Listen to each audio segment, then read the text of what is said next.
બનાસકાંઠાના ડીસા તાલુકા sports complex ખાતે રવિવારે ઉત્તર ગુજરાતની અત્યાર સુધીની સૌથી મોટી સ્કેટિંગ સ્પર્ધાનું ભવ્ય આયોજન કરવામાં આવ્યું હતું।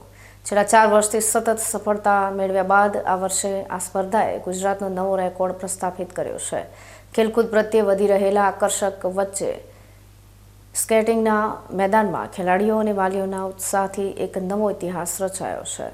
ડીસાના જાણીતા સ્કેટિંગ કોચ સાગર પડિયાના માર્ગદર્શન હેઠળ અનિલ કુમાર કુંદનલાલ કચ્છવા દ્વારા આ ટુર્નામેન્ટનું સુંદર આયોજન કરાયું હતું, જેમાં ડીસા શહેર અને આજુબાજુના ગ્રામીણ વિસ્તારોની કુલ 39 શાળાઓના 360થી વધુ ખેલાડીઓએ ભાગ લીધો હતો।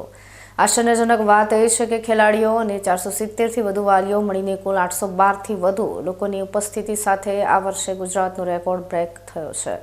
સિનિયર કેજીથી લઈને ઓપન કેટેગરી સુધીના છોકરા-છોકરીઓએ સ્કેટ્સ પર સવાર થઈ પોતાની પ્રતિભાના કામણ પાથર્યા હતા।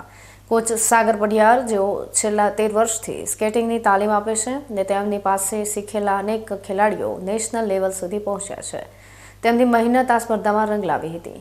સ્પર્ધાના અંતે સૌથી વધુ આકર્ષણનું કેન્દ્ર રહેલી ચેમ્પિયન ટ્રોફી માટે ખેલાડીઓ વચ્ચે જોરદાર સ્પર્ધા જોવા મળી હતી। વર્ષ 2026ની આ ચેમ્પિયન ટ્રોફીમાં ભાઈઓના વિભાગમાં તરુણ પ્રજાપતિ અને બહેનોના વિભાગમાં વિદ્યા સોની ફરી એકવાર ઉત્તર ગુજરાતના ચેમ્પિયન બનીને ઉભરી આવ્યા હતા। ડીસા સ્પોર્ટ્સ કોમ્પ્લેક્સ ખાતે યોજાયેલા આ સફળ આયોજને સાબિત કર્યું છે કે જો યોગ્ય માર્ગદર્શન મળે તો બનાસકાંઠાના બાળકો રમતગમત ક્ષેત્રે પણ ગુજરાત અને દેશનું નામ રોશન કરી શકે છે।